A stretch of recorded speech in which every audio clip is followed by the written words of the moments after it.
Assalamualaikum warahmatullahi wabarakatuh. Perkenalkan, nama saya Maftuhatus Sururiyah, kelas 9B, nomor absen 14. Di sini kita akan mempelajari materi budidaya ikan hias. Pada bab ini kita akan dibahas kegiatan praproduksi, desain konstruksi dan persiapan wadah budidaya, serta produksi, pendederan, pembesaran, dan panen. Budidaya ikan hias. Bagaimana mendesain wadah budidaya dan pemeliharaan ikan hias pada tahap pembesaran. Kegiatan pendederan dan pembesaran ikan merupakan kegiatan budidaya yang memelihara benih ikan sampai berukuran tertentu atau ekonomis dan siap untuk dipanen ataupun menjadi induk. Pengertian ikan hias sendiri, ikan hias adalah jenis yang memiliki bentuk tubuh yang unik dengan aneka warna. Yang umumnya dijual sebagai amamen atau hiasan dalam akuarium. Contoh ikan hias yang dibudidayakan antara lain koi, neon tetra, kaki cupang dan guppy, yellow tongues, blue tax, clownfish dan sebagainya. Sudah menginjak di subbab A. Komoditas ikan hias. Indonesia memiliki banyak jenis ikan hias air tawar. Ikan hias air tawar punya beberapa kelebihan, terutama dari kemudahan budidayanya. Banyak jenis ikan hias tawar dapat dibudidayakan dengan teknologi dan fasilitas yang sederhana, sehingga dapat diusahakan dalam skala rumah tangga mikro kecil sampai besar sekalipun. Hal ini berbeda dengan ikan hias air laut. Selain lebih sulit, biasanya memerlukan fasilitas yang lebih mahal. Ikan hias air tawar sebagian besar diproduksi untuk memenuhi kebutuhan hobi dan sebagian lagi untuk kepentingan penelitian. Beberapa jenis ikan hias air tawar asal Indonesia yang menjadi primadona pasar, diantaranya arwana dan cupang. Indonesia juga berhasil mendomestikasi ikan impor seperti koi, poki, discus, dan guppy. Berikut ini beberapa jenis ikan hias air tawar bernilai ekonomi tinggi yang paling banyak dicari dan berpotensi untuk dibudidayakan. 1. Ikan koi. Koi pertama kali dikembangkan di Jepang. Mereka mengembangkannya dari ikan mas. Koi merupakan ikan hias air tawar untuk dipelihara di kolam, bukan akuarium. Daya tarik ikan koi adalah memiliki warna-warni yang menarik dan indah. Ikan koi juga memerlukan ruang gerak yang luas serta mudah dikembangkan. Cupang. Ikan cupang merupakan salah satu jenis ikan tawar endemik Indonesia dan negara Asia Tenggara lainnya. Habitat asli ikan ini adalah rawa-rawa di daerah tropis. Ikan cupang sanggup hidup dalam volume air yang sedikit dan oksigen yang minim. Cupang dapat disimpan dalam toples terbuka yang tidak beraerasi. Jenis-jenis ikan cupang sendiri terbagi menjadi 3. 1. Half moon atau setengah bulan. Cupang jenis ini memiliki sirip dan ekor yang lebar dan simetris, menyerupai bentuk bulan setengah. Jenis cupang ini pertama kali dibudidayakan di Amerika Serikat oleh Peter Guentner pada tahun 1982. 2. Crown tail atau ekor mahkota. Cupang jenis ini mempunyai sirip dan ekor yang menyerupai sisir sehingga dinamakan serit. Dan yang terakhir, pelakat half moon. Bentuk badannya hampir mirip dengan cupang laga, tapi jenis pelakat half moon mempunyai ekor dan sirip yang lebih indah. Jenis ikan hias yang ketiga adalah arwana. Arwana merupakan salah satu jenis ikan endemik. Di Indonesia banyak ditemukan di perairan tawar Kalimantan dan Papua. Dahulu, ikan arwana didapat dari perburuan di alam bebas. Namun, saat ini sudah bisa dibudidayakan di kolam-kolam. Arwana merupakan salah satu ikan hias tawar yang bernilai ekonomi tinggi. Harga per ekornya untuk ukuran kecil bisa mencapai jutaan rupiah dan jenis-jenis tertentu. Sentra produksi ikan arwana terdapat di Kalimantan dan Sumatera. Keempat, ikan mas koki. Mas koki masih satu keluarga dengan ikan mas. Mas koki pertama kali dikenal sebagai ikan hias di Cina. Namun yang mempopulerkan ikan koki ke seluruh dunia adalah bangsa Jepang. Dari negeri ini, koki menjadi semakin variatif dengan berbagai warna dan bentuknya. Mas koki sudah lama dibudidayakan secara luas di Indonesia. Sentra produksi koki terbesar ada di Tulung Agung, Jawa Timur. Tulung Agung memproduksi lebih dari 55 juta ekor ikan mas koki setiap tahun. Sebagian besar ditunjukkan untuk pasar domestik dan sebagian kecil untuk ekspor. Meskipun harga per ekornya relatif murah, ikan ini mudah dibudidayakan secara massal. Kelima, ikan gupi. Gupi berasal dari wilayah Amerika Tengah dan Amerika Selatan.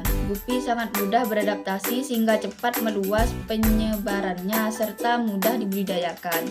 Saat ini, gupi dapat ditemukan di berbagai perairan air tawar di Indonesia. Ikan gupi bereproduksi secara internal dan melahirkan anak yang langsung berenang dengan baik. Dalam satu kali perkawinan dapat menghasilkan 3 kali kelahiran dalam waktu 3 minggu, di mana satu ekor induk betina dapat menghasilkan kurang lebih 60 burayap. 6. Louhan. Louhan dalam bahasa Inggris dikenal dengan nama flower horse cicil. Tidak ditemukan di alam bebas, ikan hias air tawar ini merupakan hasil persilangan dan berbagai jenis ikan cicil. Louhan pertama kali dikembangkan di Malaysia. Banyak orang menyukai jenis ikan ini karena warna sisik dan benjolan di kepalanya. Selain di Malaysia, juga dikembangkan di Taiwan, kemudian menyebar ke berbagai negara. Louhan mempunyai sifat agresif dan jika dilepas ke perairan umum dapat menjadi predator jenis ikan lainnya. Yang ketujuh, discus. Discus berasal dari perairan Amazon. Disebut discus karena bentuknya seperti piringan. Dengan warna-warni yang atraktif, sifat ikan ini sangat tenang dan gerakannya lambat, sehingga disebut raja akuarium. Ukuran yang paling besar bisa mencapai diameter 15 cm. Discus cocok dikembangkan di wilayah iklim tropis dengan suhu air 25 sampai 30, pH 6 sampai 6,5 dan kesadahan 3 sampai 5 DH. Untuk pemeliharaan dalam akuarium perlu ketelatenan karena mudah stres jika kualitas air akuarium berubah. Ikan hias laut.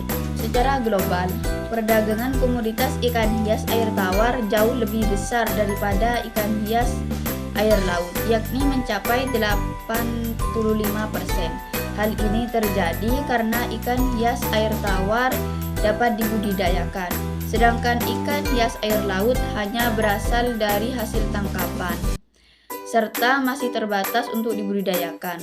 Permintaan ikan hias air tawar semakin meningkat pada beberapa dasawarsa ke belakang.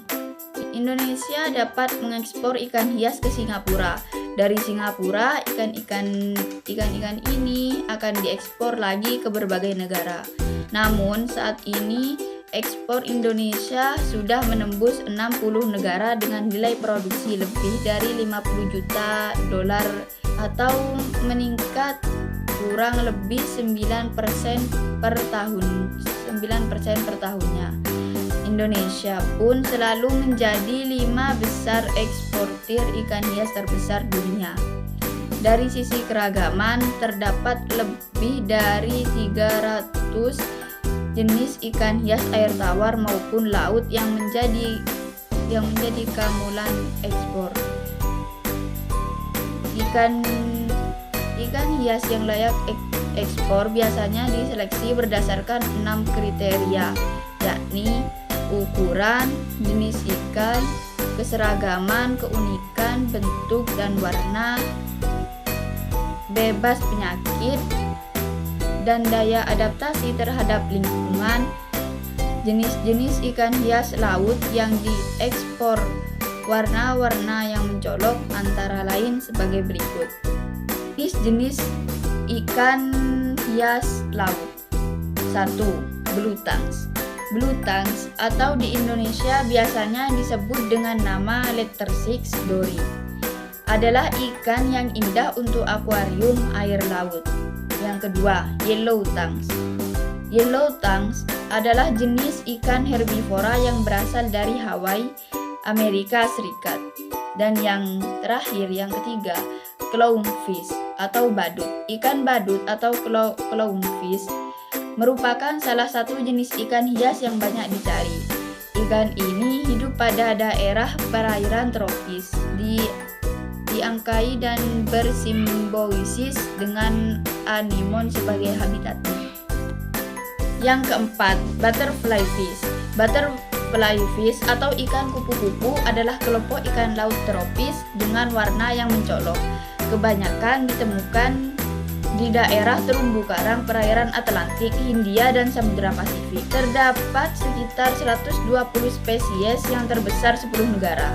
Butterfly fish sebagian besar berukuran berkisar antara 12 sampai 22 cm.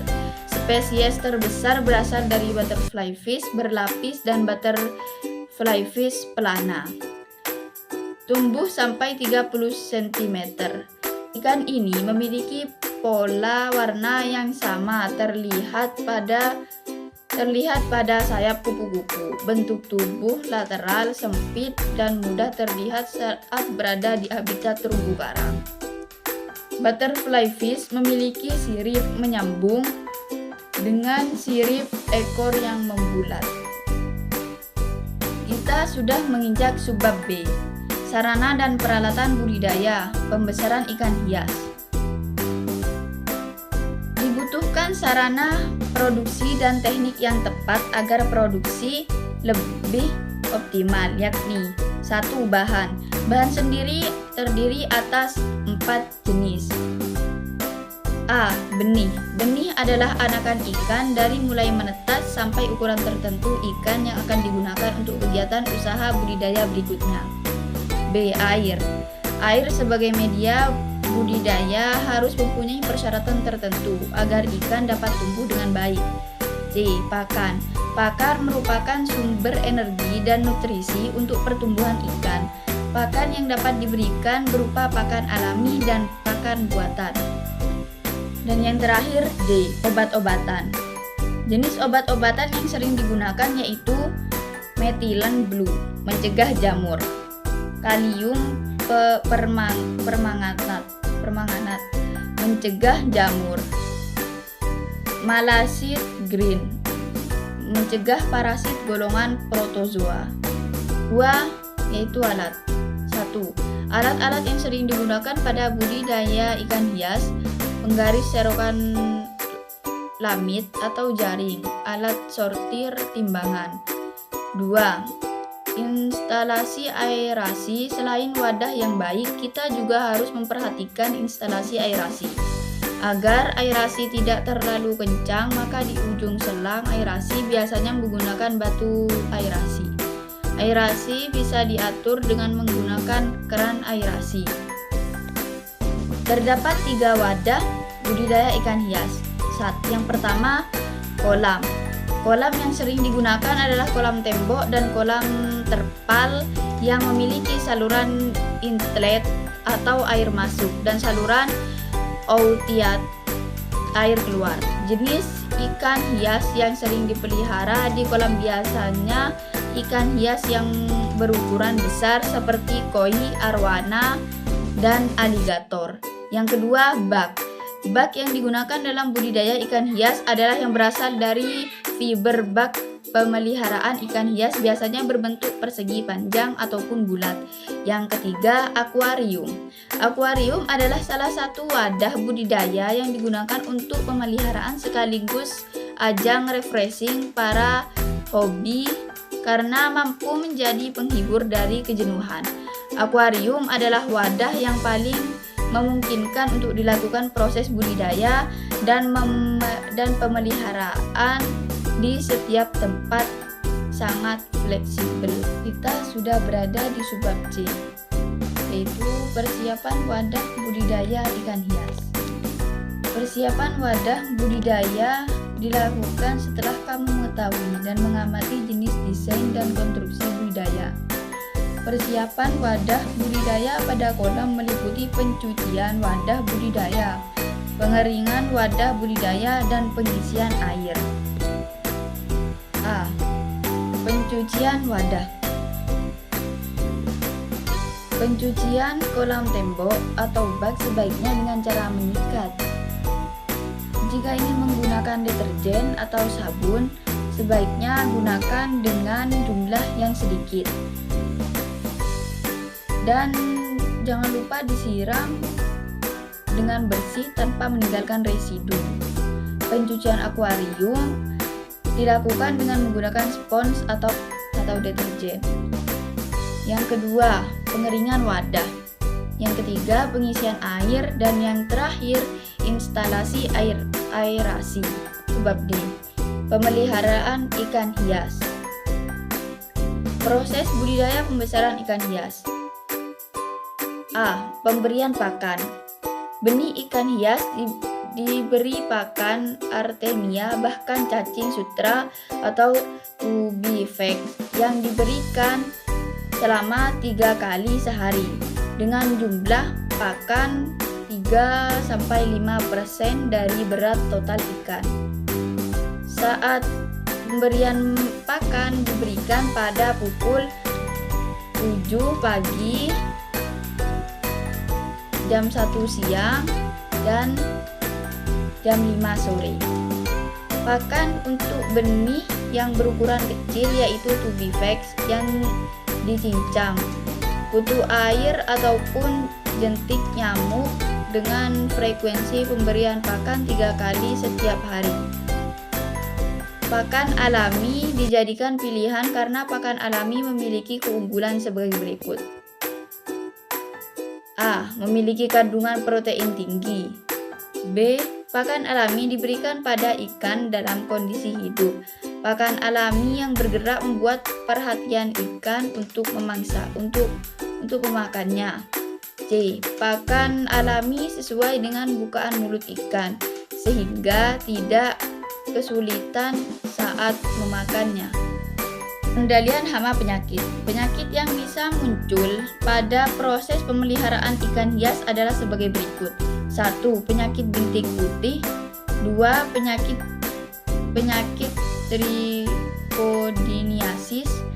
3. Penyakit tetrahymena. Dan 4. Penyakit cacing.